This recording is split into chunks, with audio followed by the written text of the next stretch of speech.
Now, and we're back. Excellent. Hello. All right. Hello once again, listener, faithful listener. Come for the movie reviews. Stay for the throat clearing. Awesome. We are the Pretentious Movie Snobs. Thanks for rejoining us once again. The movie-related podcast with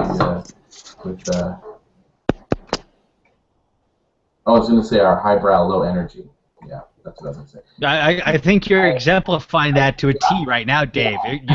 You're like running on empty here, man. What's going on? I went to the beach all day today, and I got this. If the listeners can see that super raccoon eyes, and my back is totally fried. So I had a good day at the beach. And then we went and had Zanku chicken afterwards. So my microphone is melting with the garlic breath, that garlic butter that they have there at Zanku chicken. Your microphone is melting. Kimmy is poking at hers. Something's wrong with the mic. Uh-oh. I can't hear you guys. But that's okay. I think it's okay. I can hear from one side. Okay. That's good enough. Okay. Yes, fine.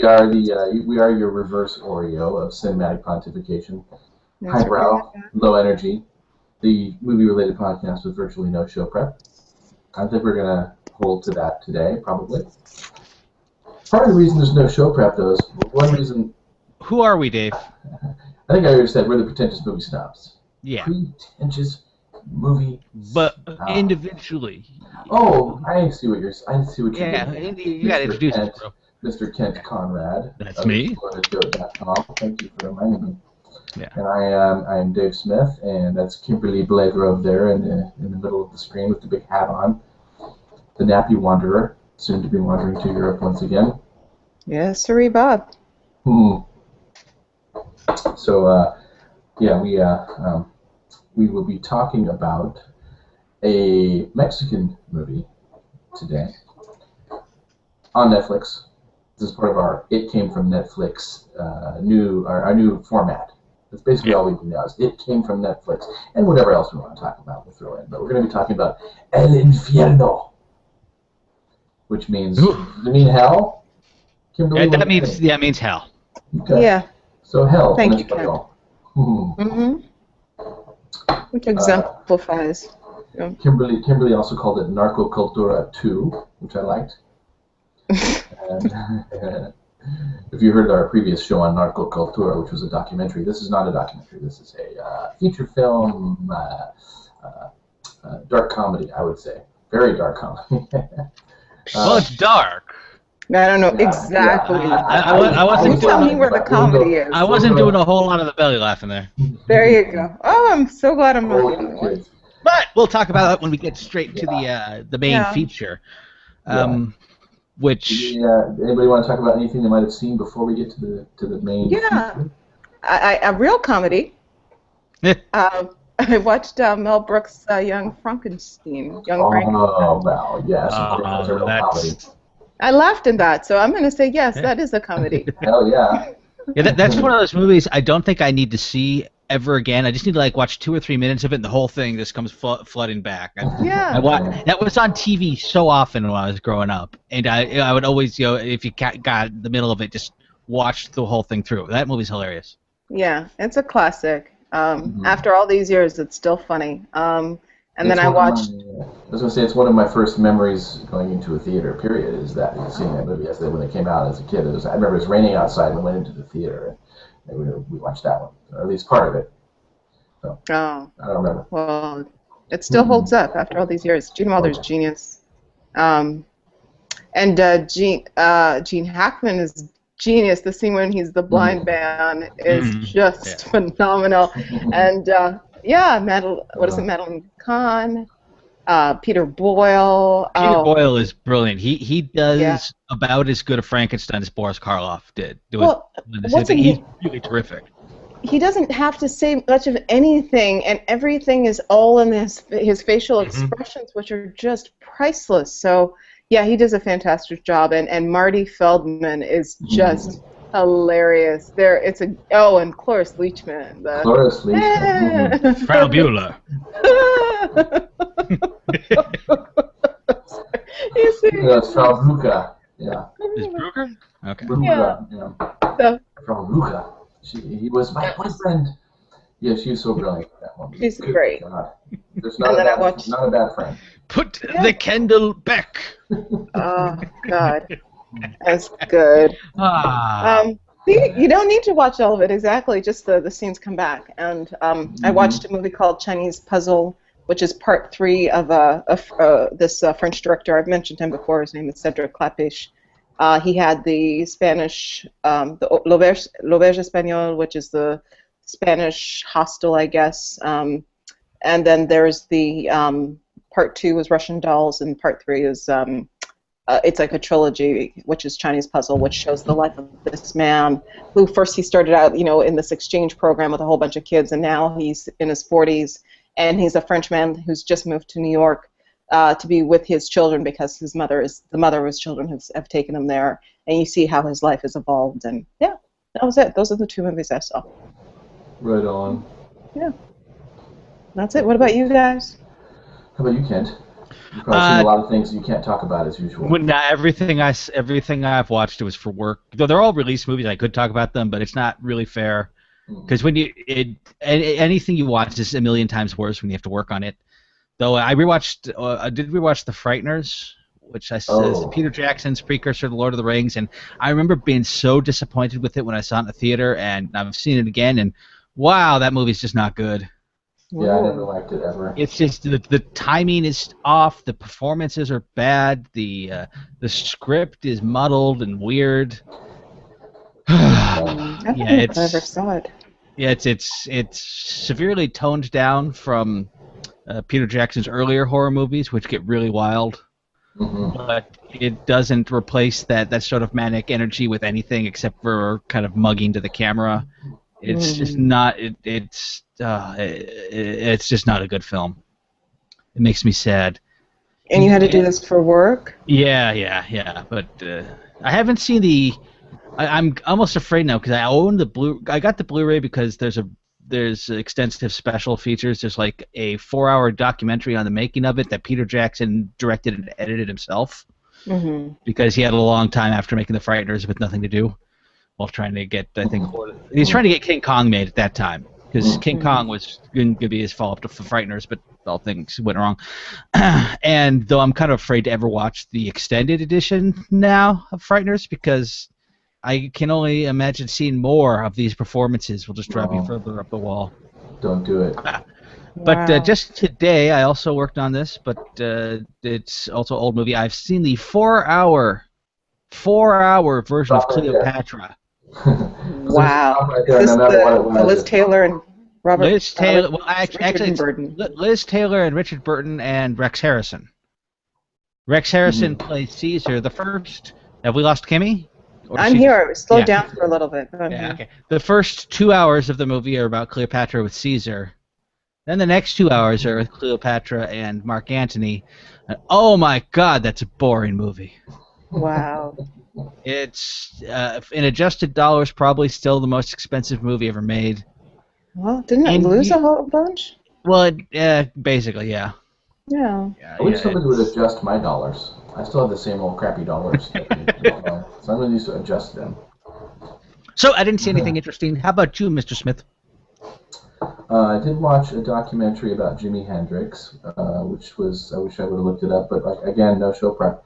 Something like Ride My Freedom Train or something like that. No, that's what's his name? That's Lenny Kravitz. It's like Friends, whatever. It's a new documentary, fairly new, about Jimi Hendrix's life. And I learned a lot. I love Jimi Hendrix.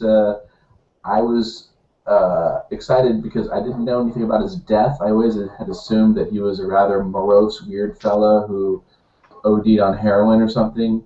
You know, kind of like Jim Morrison. Jim Morrison. Sort of like Jesus Christ. Yeah, sort of like tapped out and just gave up at such an early age. And I visited his grave in Paris, by the way. Oh. Yeah, there are like tons of still after all these years, he's got these flowers. Just people loved him. He's still an icon. Mm-hmm. What about the new movie? Are you watching it because of the new Jimi Hendrix movie? That kind of ties into that. I didn't even know about that. I happened just in looking more about Jimi Hendrix after the doc that I watched. I saw that they're doing a new one. The new one seems to have a little bit of a problem in that they were not allowed to use any of Jimi Hendrix's music. That's what I heard. But it looks good though. Like the actor, looks good. He looks good as Jimmy, and from what had seen from the documentary, looks like a good performance, perhaps. And maybe they'll make something else out of it other than listening to specific tracks of Jimi Hendrix. It seems like it can only hurt it. It should be weird, but you guys know how Jimi Hendrix died, by the way? Drugs. How about you, Kent? What is your impression? Do you know? I imagine he was a member of the secret elite crime-fighting team and got lost on a mission. SEAL Team 5. That's right. No, that was just a regular SEAL. Like they'd honk horns with their noses and shit. That was SEAL Team 5. Before SEAL Team 6 was the badass team. He was killed in SEAL Team 5. Totally lying. He, sort of like Bruce Lee, took a couple sleeping pills just to go to sleep and did not wake up. They were a little stronger than he was used to, but yeah, he wasn't like partying or getting high. He was just having trouble sleeping, and so it wasn't like Bon Scott choking on his own vomit. No. So it was rather accidental, I think. I have to look at the coroner's report, but it was really just, wow, I'm having trouble sleeping. Give me a couple of these pills, but they were stronger than he was used to, and he didn't wake up. Well, who knows what else was mixed with? I mean, that's what they're saying. He maybe could have had some other things in there, yeah. Yeah. From what I understand, this new movie, they're not allowed to reveal a lot of stuff, not just the music, some stories or other pieces of information. So to me, it looks like they're glossing over a whole bunch of stuff. I'd be curious when you watch it if there is much of a plot and how they do have a plot or a storyline when they're not allowed to discuss a lot of Jimi Hendrix's life, I guess, based on the estate. So. It's going to be weird. Yeah, it might be strange. Like, what? But it looks good. I'll check it out. Can I say I just realized after all this time, I think I realized a few minutes ago, you're completely in black and white as well. That was intentional, I guess? What the hell? Are you in the 50s? Oh my God. This is what happens when you get older. Oh God. Yeah, you just got a few. You've got several years, Gimme. I'm using a. No, I don't. My computer has an old cathode ray tube, and it's pre-color. Yeah, so that's why. You're pre-color? Yeah. Can I tell you? You want to say something? So I'm yes, about this whole this ancient the old age. Now he's going into black and white. Today I got called ma'am enough times that I realized I can never go back to being a young girl. It's very depressing and sobering all at the same time. So I might next time appear in black and white like you, Dave. So. I'll never ever be a miss anymore. In a weird companion piece to that, I bought a pack of cigarettes, as I occasionally do. The guy carded me to buy cigarettes. What? Yeah, at the That's 76 bullshit. station. Yeah, carded me for. Wow, for cigarettes. That must have been an awesome feeling. So that's one of the reasons I never shave. I got this baby face. I look so young that I get carded all over the place. Oh, it's a great baby face, Mr. Conrad. Even with the beard. I have a bit of news that Kent probably knows about, or will be excited about if he hasn't. Entertainment news. Kent, have you heard that Starz Network has entered into a development deal with Neil Gaiman to do American Gods? I have, series? Yeah, that's that could be promising. Starz hasn't had a lot of luck with their series so far. I think Spartacus is their most popular thing, and that's basically boobs and swords. That's what that does. That was boobs and balls. Well, I haven't seen too many episodes, so and sometimes I just I have like micro faints if I see naked guys on screen. Oh. Get the vapors. But yeah, and American Gods is a really good book. It's a very sprawling book, so it's kind of a perfect fit for a miniseries. Yeah, I think so. I think the people that they have behind it are people who've done some other fairly successful series, right? I forgot already, but it sounded good. So I was excited to announce that. Yeah, that's. If you haven't read Neil Gaiman's American Gods, what the hell's wrong with you? You should go read it. Okay. Yeah, it's fine. It's actually I'm gonna vamp here for a second. What are you looking up on IMDb? You can get it fairly cheap on Kindle right now. Yeah, and it's got one of the coolest payoffs. There's such a cool payoff in that book towards the end. Wow, it's great. And it's well written throughout. Well, Neil Gaiman is a very fine writer. He created the Sandman comic book series, which is probably going to be made into a movie with Joseph Gordon-Levitt, which doesn't make a whole lot of sense to me. But he's great. He's a great actor. He's a great actor, but I don't necessarily see him as being Dream, who is the main character in Sandman, he's the embodiment of all dreams. He's existed from the beginning of the universe. Mm-hmm. Well, you never know. It could end up working like a Iron Man, Robert Downey Jr. thing, which kind of worked. Surprising. Yeah. So, who knows? Maybe. I think if anyone has enough appeal to, get you to buy into this story, I think Joseph Gordon-Levitt can do it. He can do no wrong. He's just so darn cute. I don't know. I've seen the trailers for Don John. I think he can do some wrong. Oh yeah. Okay. I will have to admit I never admitted it to you guys, but I watched that movie. Oh God, it's god awful. And I love him, and I wanted to love that movie, but it's god awful. Actors are. It's kind of strange. With very few exceptions, you got your Clint Eastwoods and Ron Howards. I guess actors don't tend to make great directors.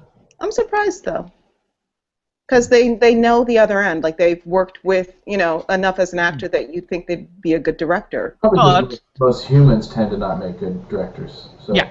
Yeah, and people who are around things for a long time, they tend to get, or who are near things, tend to get a inflated idea of how easy it is to be on the other side. It's not easy. Yeah.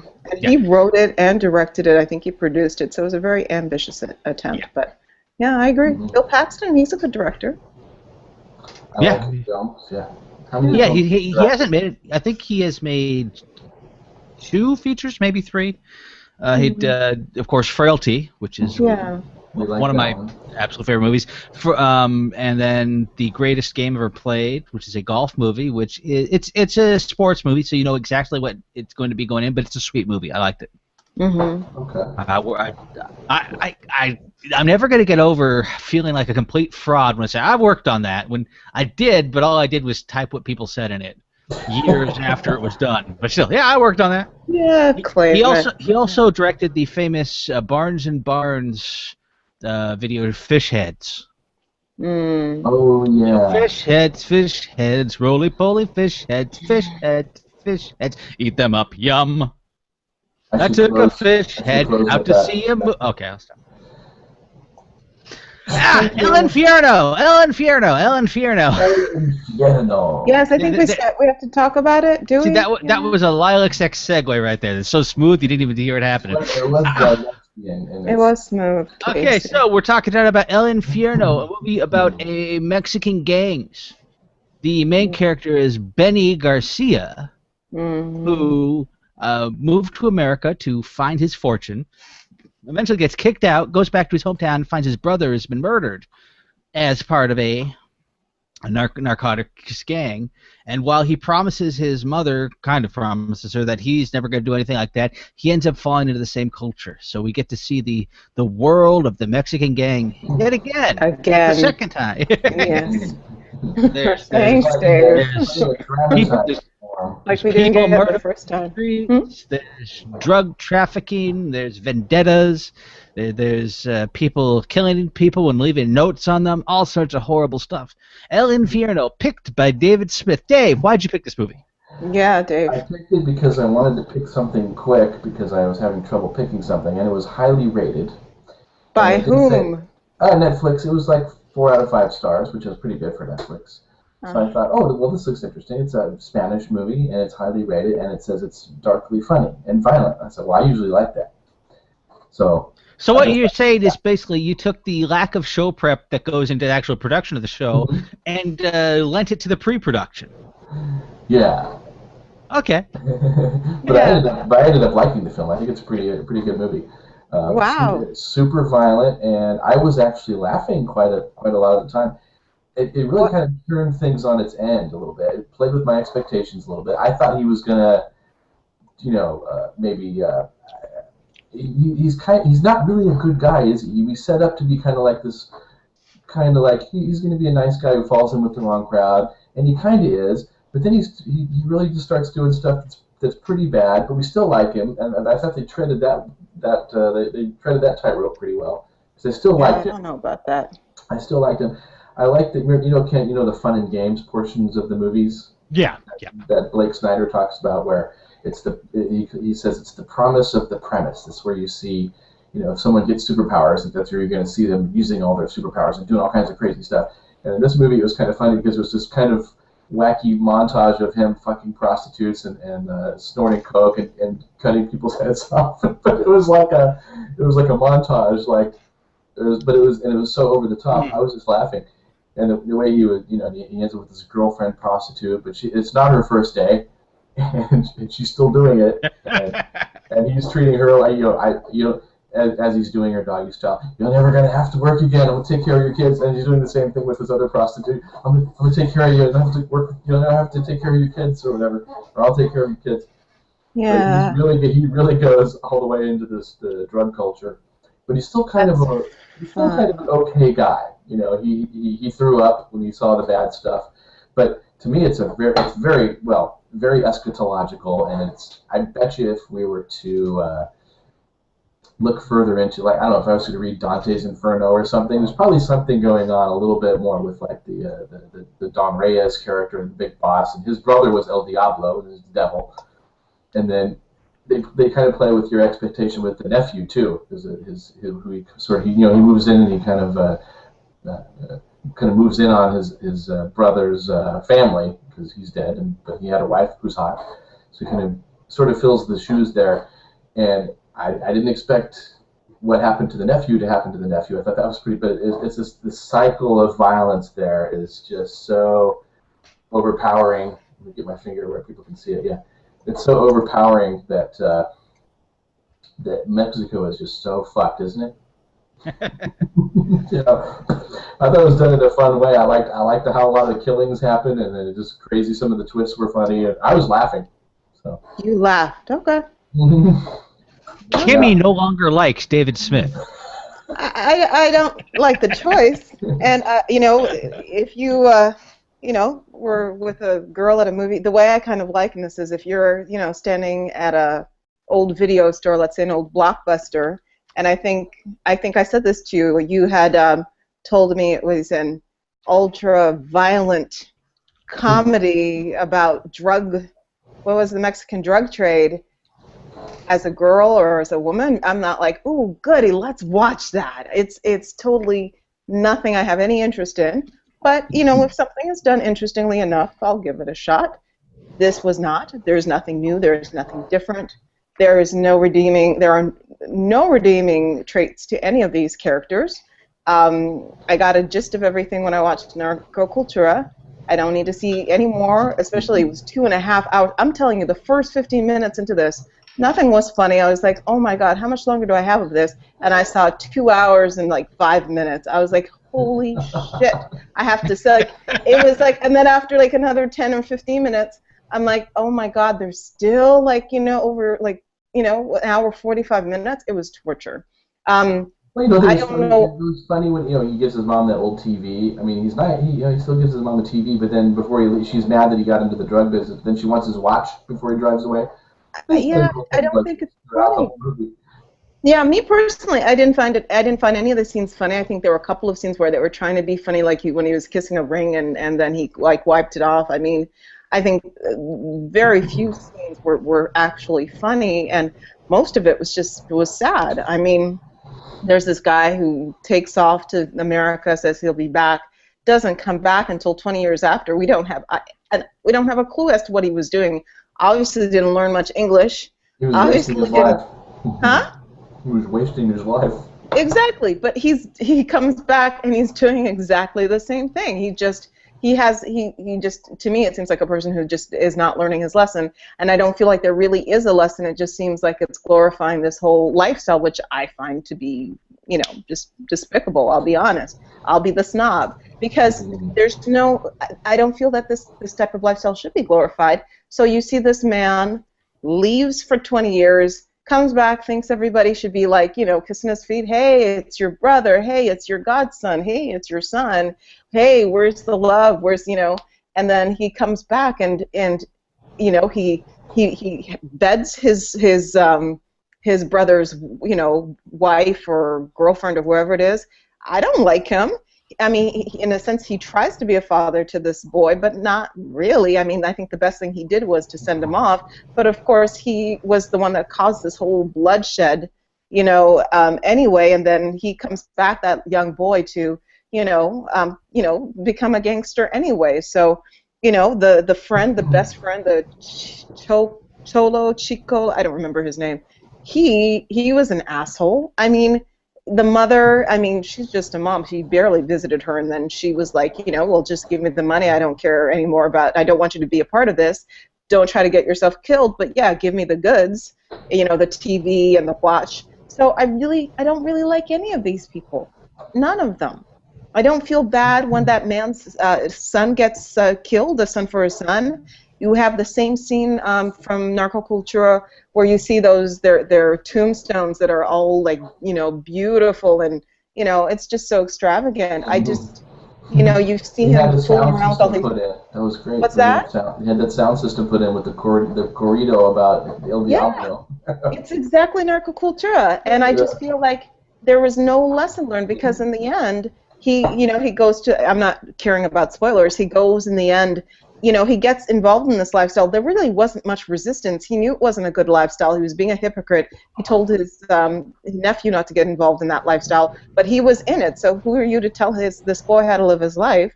Because you're not any better. And then at the very end, he goes there with whatever his AK or whatever and shoots everybody up. To me, and it's just, it didn't have anything that I could any redeeming quality for me to say, wow, I've really learned something and I've really appreciated this movie. There was nothing new or different or interesting, and it just made me upset because I didn't like any of the characters. None of them. That's it. I didn't like any of them in the sense that I wouldn't want to hang out with them, but I thought Benny was an interesting character.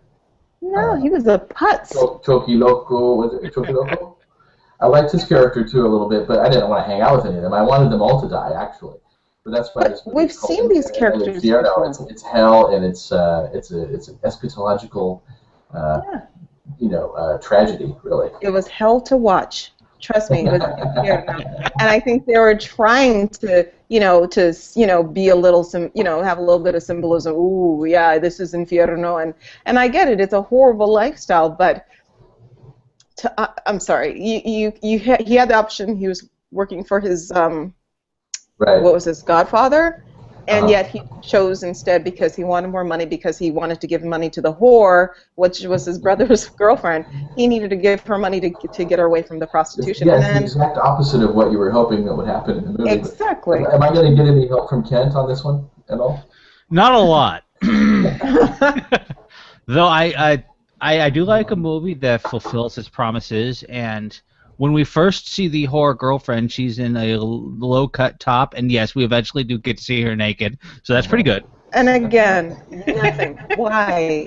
This is a narco fan's wet dream. This is pure testosterone at its finest. It is pure exploitation, really. Exploitation, not love. The thing is, with this sort of movie, it is. I see it a lot in foreign cinema. It seems to be like a kind of a copy on the cheap of an American-style gangster film. Because this to me seemed kind of like a Goodfellas without a decent understanding of what made Goodfellas interesting. Mm-hmm. A lot of Sam Peckinpah in there too. Well, yeah, I got kind of like that because it doesn't have any of Scorsese's style. But the thing is that it has a lot of the beats. It's the guy gets into the gang, and he thinks it's pretty cool, and then it gets kind of bad after a while, and then this thing has kind of an apocalyptic sort of ending, which isn't necessarily typical because it abandons reality at that point. near the end with the celebration at the end, and I think it had a lot of signposts of things that points that it wanted to make, like the internal corruption of all of the systems inside of Mexico. But I didn't give a good goddamn about anyone. Benny, Exactly. and I think the problem with Benny, you don't know anything about his 20 years in America, and so you have no basis for judging the character. You don't know, okay, did he go there and screw something up? Did he go there and were the gringos so mean to him that he just couldn't make it anywhere? Remember, he was deported. He didn't come back by choice. I was wondering if he didn't just get himself deported just to get a free trip back to Mexico. Nah, it could have been. Yeah. But you see, the thing I thought he was just like every other human who had some dreams and just nothing happened. So I get that, but I'm not that interested in that person. He seems aimless to me. Throughout this thing, I didn't find a reason to be interested. Like with Henry Hill in Goodfellas, you're interested in this guy because he wanted to be a gangster his whole life, even when he was like a weak little kid who could barely leave his room, and he kind of idealized that life. We have no idea what Benny wants. He doesn't know. He drifts from situation to situation, and he falls into the normal pattern of people there. And at the end, he has this sort of, you could almost call it a sort of self-righteous out striking out against these people, but it doesn't mean a whole lot because he didn't mean a whole lot. Well, he does say that he wanted to make enough money to get to bring his new wife and kid out to the United States, but he doesn't. Sucked in.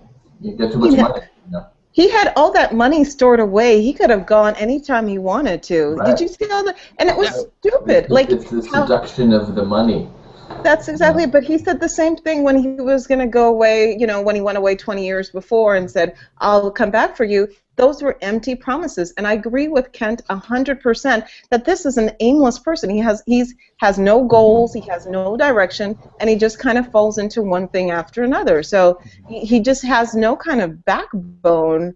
Because look at him, as soon as things got tough, he was ready to squeal on him, on the person he was working for. He has no loyalty for anything or anyone. I think that's kept me from being involved in the story. I was just watching it happen because I wasn't all that concerned about him or his nephew you do get some surprises, the revelations to the nephew about why he's hanging out with the people he's hanging out with.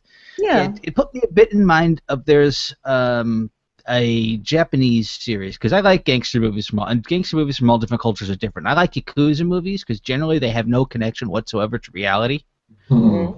They're like American 30s gangster movies through a weird looking glass. But there's this great gangster series called in America I think they call it the Yakuza Papers. In Japan they're called the Battles Without Honor or Humanity. And just as a note, the famous, the famous score from that they use in Kill Bill for when I think it's when her bike is bump, you know that one? That comes from the Takashi Miike remake of Battles Without Honor and Humanity. That was interesting to exactly me, and that's it. Anyhow, but in those movies, they make a point of making the Yakuza look pathetic. That there's nothing, that they're the guys with the money and stuff, but they're really, all their pretensions about gangsterly honor mean absolutely nothing. There's this great scene where at one point the gangster boss, who's afraid he's going to die, is just groveling at the feet of all of his underlings, crying and wailing. And he's supposed to be, this kind of guy above it all, but he's really not. He's just a little kind of a human slug. And then the second he gets out of trouble, he try to reassert himself. It's really terrific. I didn't feel that sort of point of view. The point of view of this movie is a little just kind of typical. The view of the gangster stuff, it's not condemning it, it's not endorsing it, you're just looking at it. And so the kind of furious ending doesn't follow through on that sort of stuff because Benny doesn't have a point of view. No. He has bromides. He'll say, "Oh, I'll never fall in with those guys," and then the second he gets in trouble, okay, I'm falling in with those guys.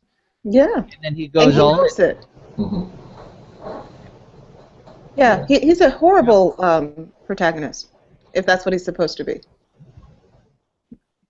Yeah. Are you there? I can't hear you guys. Hmm? He is the protagonist.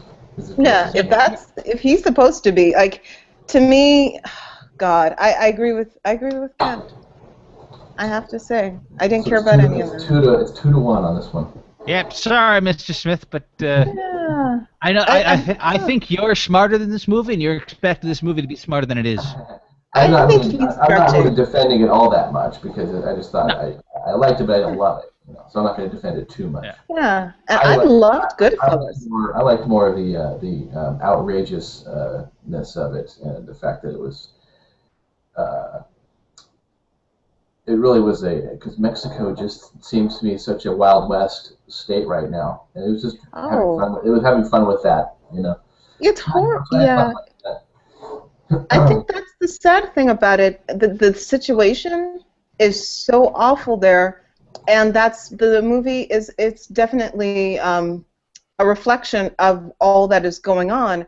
But like Kent said, it's not condemning it or praising it. I think if it's either, if you're going to choose between whether it's praising this lifestyle or condemning it, it's almost accepting it. Like you see what the fate is going to be for this young boy. He has no choice. So to me, it's not trying to say, oh, don't follow this pathway. There really isn't any lesson. It's just like this is our life. Yeah, so, I think that's the weird outrageous thing is it is completely accepting, and they think that's the only way they have to go, and they're just going with it. Yeah. And I think for someone that's growing up in that type of environment, like it's just like those the narcocultura where you see the corridos, those songs where people love the songs about the gangsters and everything. I think a person, why it's highly rated probably is whoever is totally into that whole narcocultura would love this type of movie because it exemplifies the lifestyle that they lead. But they're someone probably who the ones that were giving it such a high rating. I think, yeah. I'm telling you, some of these narcocultura people are watching this movie because I looked at the awards. It's award-winning, and it's like like a Mexican. It's not like Oscar. I'm not saying whatever. Like I'm just saying it's probably rated upon the people that live in this type of environment. Because it's a Mexican, what was it? It's like, I think it's like the Mexican equivalent of the Oscars, I would assume. Let me see what it said. I think it was like the Mexican equivalent of the Oscars. So again, I think that it could have been a stronger story. Oh, there it is. Is the statue made out of like recycled tires? What's that? Little statue made out of recycled tires. No, that's awful. But yeah, okay. Awfully funny. Yeah. But yeah, what is it? Let me give you the awards. It has 27 wins from the Golden Ariel, the Ariel Awards Mexico. Yeah, 2011. So it won a lot of awards in Mexico, and that's great. But again, that's something that they're used to. But I've seen better stories, just like Kent. I love Goodfellas. It's not that I'm against violence. I'm not a big, I'm not pro-violence. But if it has a strong enough story or strong enough characters, I'll look the other way. And this had none of that for me. So. And I think another aspect for me is that I didn't find much of the violence all that shocking, but it's stuff that I've seen like on The Shield or in Breaking Bad. Yeah. So it's something because those both dealt with Mexican gangs a lot, and they didn't do the nastiest thing that these Mexican gangs do, which they throw tires on people and light them on fire. Mm. Yeah, that's in the I think the season premiere of the 3rd season of The Shield, where that's a good couple show. Of guys, the very they get tires wrapped around their arms, they're doused in gasoline, and they're set on fire. Mm. Cool. Yeah, there is somebody setting fire in this movie too. Anyhow, yeah. So again, it might be more familiarity with horrible things happening to people. I'm just a worse person, so then it didn't seem all that shocking to me. Mm-hmm. Or extreme. But then I'm not nice. Well, I was just shocked only in the sense that if all of the things that were going on were happening in L.A., the cops would have been all over everybody's ass like immediately, and it's just total lawlessness there. But I was believing it. I was thinking, that goes over there. It's sad. It's really sad. It is sad. That's why it's a tragic movie. That's why I don't find it funny. Like if you called it a satire, okay, but this is not a dark comedy. Well, did you laugh like in Fargo? Did you chuckle when they were putting that body in the wood chipper and like the foot was just sticking out? You No. didn't laugh at that? You didn't find that funny? No. Foot. I think again, and I wouldn't call it funny either, but and I think one of the scenes when they were trying to be funny, I think was when I don't remember who it was that had died. I think maybe it was the son of one of the sons, one of the people, and the pastor, the priest, whomever was like, "Oh, I'm sorry, I had 7 other funerals to attend to. You know how many we have." I think they were trying to be funny, but I was like, that's just horrible that they have so many deaths that the priest is overbooked. I think they were trying to be funny with that. Yeah, I was laughing at the parts, like we were saying earlier, that the outrageous. I mean, he's trying to, obviously, he doesn't want to, he says, that's what I say, he says one thing and he's doing another because he's so seduced by all the money that he's getting, and he's like, instead of trying to get them out of the country, he goes and builds his brother a nicer grave and with a fucking stereo system, and then he takes them there, and they're looking at it, and then all of a sudden he gets the remote and goes click, and then the music starts. That's pretty funny. But I mean, the clothes, like he had the chance to leave, and he had he bought the clothes and the shoes and the car and the grave, and he didn't seem to have any type of mission. I think that's exactly it. He was going. Yeah, he was completely seduced. Basically he came from, I guess you could say, America is the real world, and he died and came to hell, and he's just when in Rome, Yeah. what everybody else was doing. Yeah. Never to go back. Yeah. That's sad. Yeah. That's it. So it's 2-1 on this one. Everybody, if anybody takes a look at it, drop us a line. Let me know who you side with. Yeah. It's usually 2-1 against me, so it's no fun. Or you guys have this geek bro love thing. You guys like stuff, and I don't like anything. So. Not true. You two have a geek bromance thing going on. I'm the odd person out. You're like the Chili Johns of movies. You remember Chili Johns on Burbank Boulevard? Mm-hmm. Chili Johns. They're famous for being closed. It says right on there. That's right. Yeah. They have really weird hours, and every time you're going over, they're like, "What the fuck? They're closed." But they have actually right on their card. It says "famous for being closed." But they have really damn good chili. How do they make any money? I don't understand. I don't know. Anyhow, so that's this week. I think our weight was sufficiently put on Infierno. And this is the only place we've ever heard of it anyway. But next week we're going to be talking about something that I'm pretty sure everyone has heard of and everyone has likely seen, and we can all jump into the pot together. What are we going to be watching for next week, Kimmer? We're watching Bram Stoker's Dracula. It was 1992, I think, directed by Francis Ford Coppola. Stars Winona Ryder, Keanu Reeves, and Gary Oldman, among others. So that is our show for next. That is our movie for next week. All right. Yeah, we're gonna go. I think we should go deep on Bram Stoker's Dracula because I think there are some things to talk about now. It's gonna be fun. What's interesting about this movie? I mean, I think at the time it had mixed reviews, and it's been so long since I've seen it, I don't remember if I liked it or disliked it. So it would be interesting to see how when's the last time you guys have seen this movie? I'm sure it's been a while. Yeah, all the way through, more than a decade, but I've seen it a couple times, but I've seen bits of it recently. So. There's certain bits that I've seen again and again. Oh, there's somebody's bits that you like in that movie? Is that what you're trying to say? Hey, Monica Bellucci's one of the... No, it's more Monica Bellucci's. Monica Bellucci's a gorgeous one. I forgot she was in that movie. Yeah, so those are the bits that you like the most, huh? I'm all for them. Second that.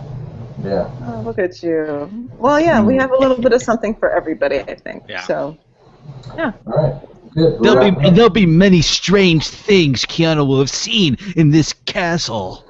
Oh, God. Maybe his acting wasn't so bad. Maybe we'll look back at this movie and say, hey, he's okay. He's an okay actor. And Gary Oldman, he's good at no matter what he does. Yeah. Whoa. Dude. Well, when you're watching, watch for her Winona Ryder's accent isn't all that great either. Yes. My husband works as a clock in a law firm. Watch for that one. You'll see it. You'll hear it come. John. And this was the beginning of Anthony Hopkins never doing a good performance again, just chewing the scenery. We have become God's madmen. Oh, I forgot about Anthony Hopkins. I can't believe I forgot. Yeah.